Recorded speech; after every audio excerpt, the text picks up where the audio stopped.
Hey there, I'm outside, it's raining, the sun's going down, it's definitely winter over here. Now, the last video that I made, it was all about Stockholm Syndrome and it was pretty heavy.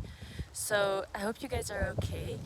I want to talk about next long video I'll make about forgiveness, which I think is a very important piece also around the topic and theme of codependency.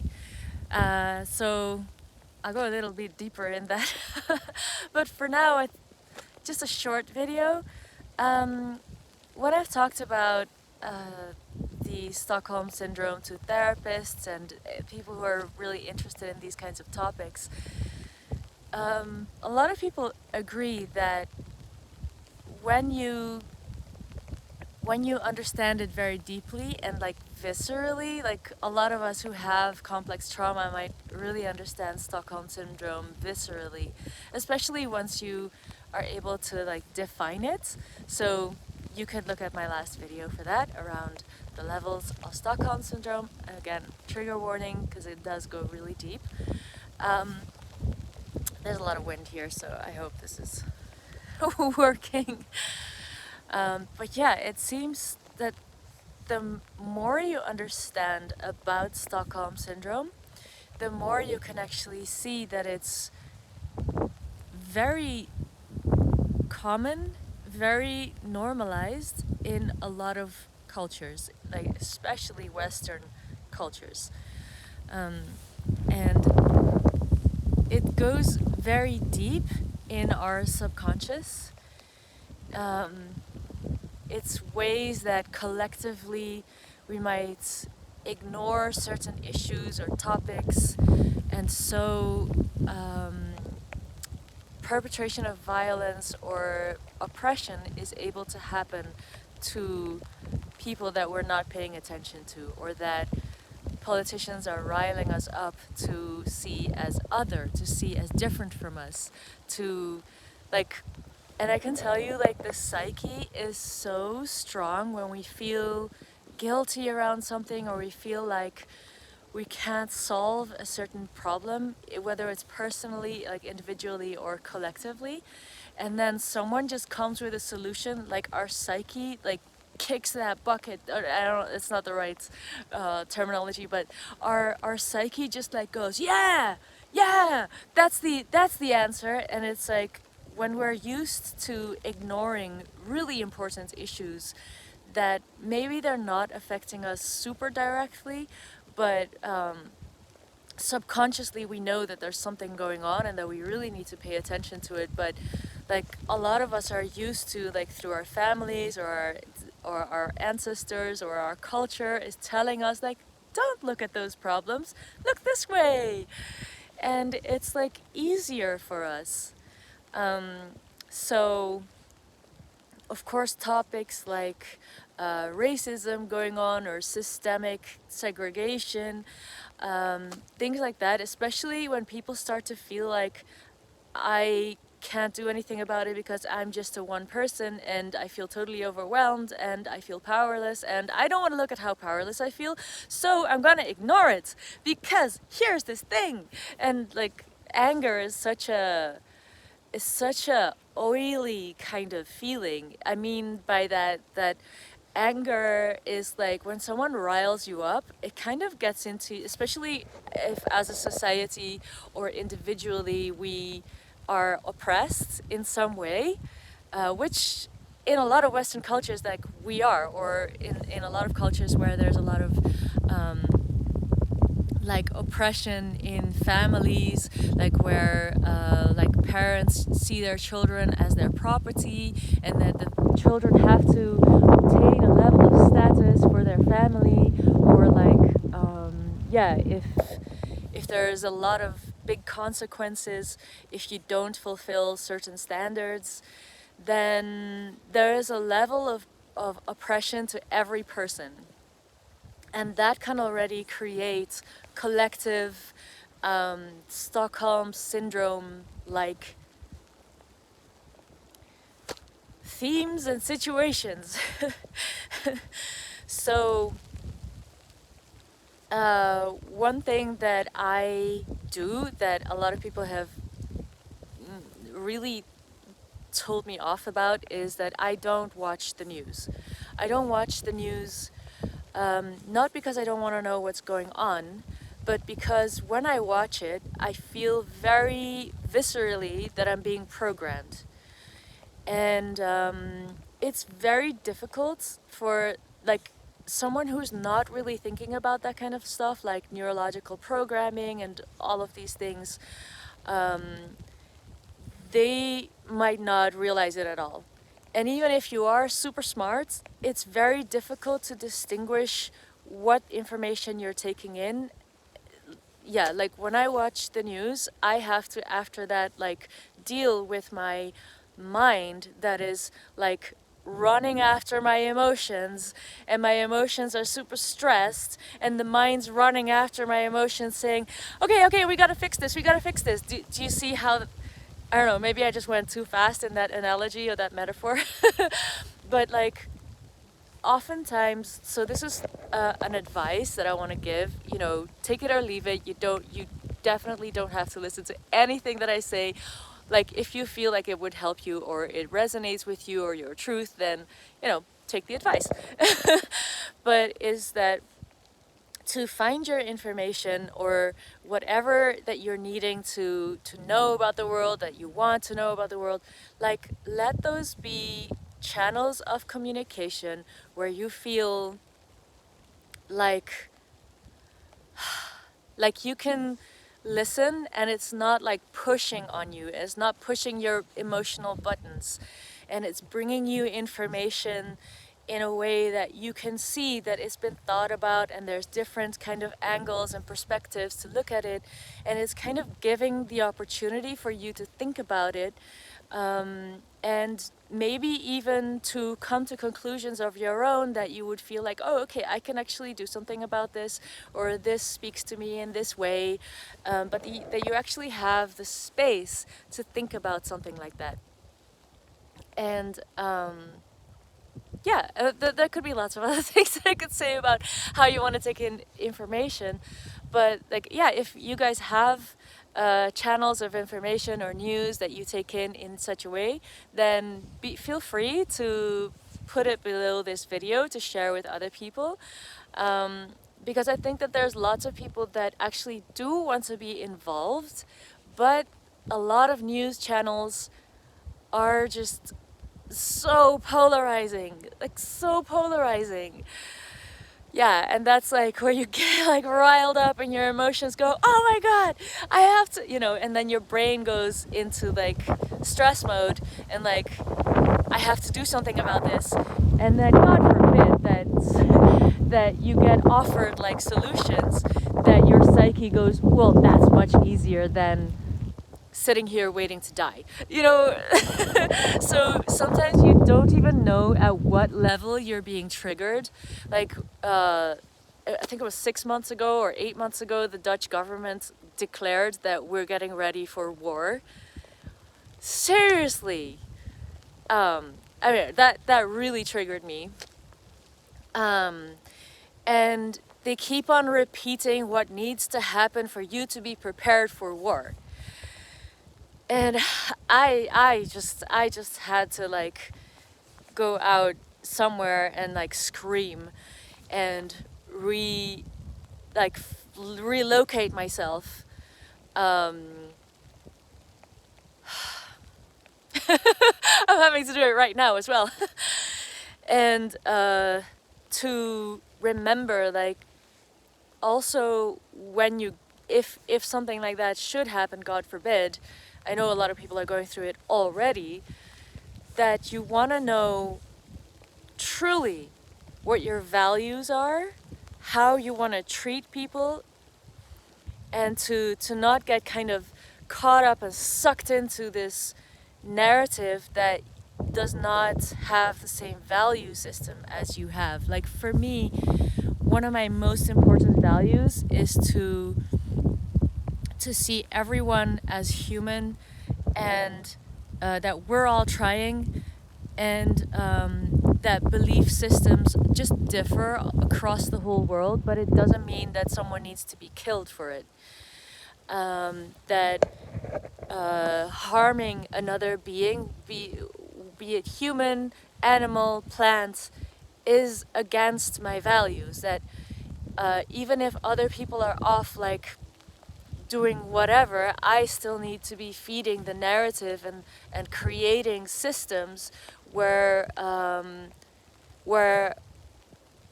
all of life is being cherished and being nourished, and that when people are on board with that kind of ideology, like, okay, I need to be here to leave something, to leave this place better than the way I found it. And like for me personally, that would be like creating community around, yeah, being able to physically support all of life to thrive, and not just one group.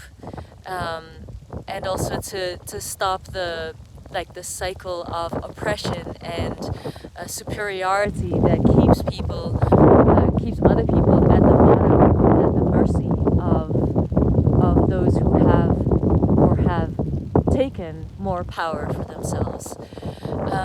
And a lot of that for me is about education and just giving people opportunities, like for their belief systems to be valued. And so yeah, while things are going, uh, uh, you know, shit creek, down shit creek, I feel like I still need to be able to decide for myself whether I can actually make a difference, whether it's the time to get into action and save things, and be proactive in, like, things are going wrong and now I need to be proactive and help people out, or that it's too far away from me and I can have philosophy and small actions around how I make sure that I'm not making the situation worse. For example, eating organic or buying local or fair. It's little things, but it does show the market where I am willing to spend and where I'm not willing to spend. And it does change people's lives, like farmers' lives, for them to be able to to create their produce, their farm produce, in a sustainable way, that they get paid enough, that they can have a good life and feed their families and, grow their society in a very healthy way, without them being just like overthrown by the amount of chemicals, which is happening a lot if you're not buying organic food. Like, a lot of these, like, farmers are getting sick, and their children, of course, and their DNA is being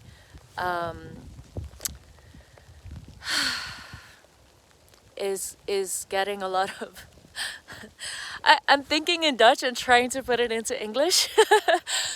But yeah, it's like, it's really unhealthy for them, and it's unhealthy for anyone eating the food.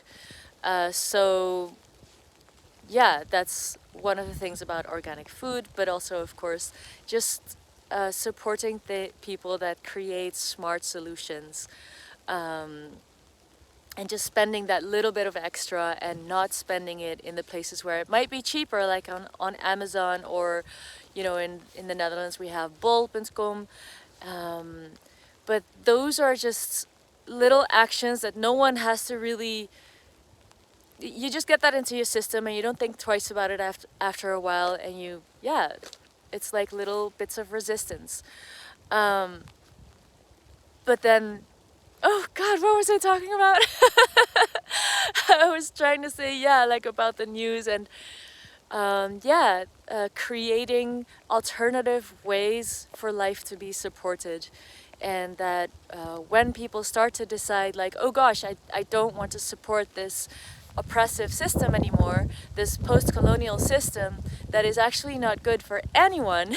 We're being divided and conquered, left, right, and center, that there are those queerdos, weirdos, queerdos, and all the beautiful beings, and you don't have to be colorful to be that.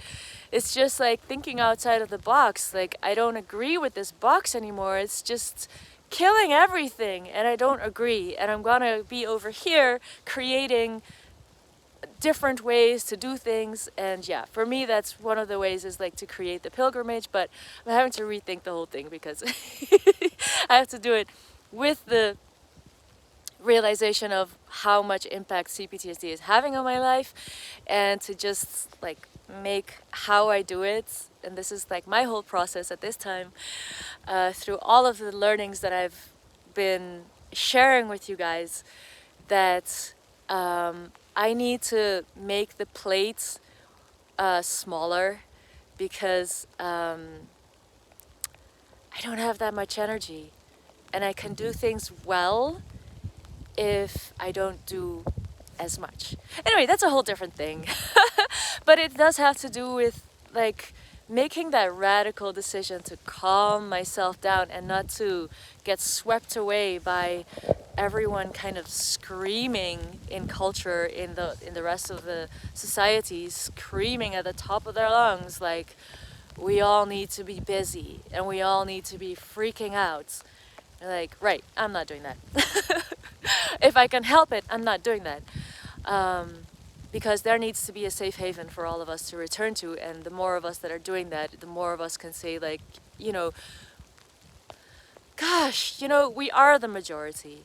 We are the majority. It's like those that are actually actively trying to oppress other people are the minority, and a lot of people are in this Stockholm Syndrome, basically, culturally, all looking away because it just feels too hard to see how much pressure there actually is to not acknowledge all of the oppression going on. And I guess that's why I'm making this whole video. Is about, like, yeah, I saw this video, this guy showing like these insects that were being attacked by ants, and apparently one ant had stood up to these insects, and then their leader, the leader of the insects, was like, the insects were all like, yeah, but he's just an ant. He's just like a little bit, he's weaker than us, so we don't have to worry. And then the leader of these insects was saying, there are more ants than there are of us. If we let one ant stand against us, if they all decide to change their minds and stand against us and like not buy our products and not follow our rules of oppression and like being fearful, and they're not fearful of us anymore, and they decide, wait a minute, then we're all gonna be overthrown because there are way more ants. And that's like the same thing with like, if more people understood what the reality is, and understanding that Stockholm Syndrome is a collective thing. You know, it might not be the level of trauma that some people go through, but not paying attention to important stories of oppression to the few is always going to undermine the trust, respect, and feelings of safety for the whole collective. And that's what's happened now. Everyone's afraid, you know, they're running around like chickens without their heads, just trying to fulfill everything that society is telling you you must do in order to be a good person, or in order to be okay, in order to play your part. And like, I'm not telling you to just stop everything you're doing and change everything, but like, start researching, be aware of all of the things that, you know, we might collectively choose instead. So watch out for anything. Also, if anything that I've said sets off your emotions and makes your emotions go, oh my god, and your mind like running after your emotions, going like, we need to solve this right now because we're in danger, we need to find solutions. It's like, all right, calm down. all of this, what I'm saying, is already happening like pretty much all of our lives. So we can all calm down, like, and find community. Here you are, if you're watching this, this is community. All of the people who are watching this and finding this interesting are probably pretty much of the same mind or want to solve something. So as time goes on, just allow yourself to think in positive terms, like, there are solutions for this. It's a minority that is pushing us to be stressed. And when we are calm and relaxed, we actually have really good solutions. In fact, nature. Nature has so many solutions. We have just to listen, trust, find community, be as happy as we possibly can be. Like, yeah, be happy. Like, do things that make you happy.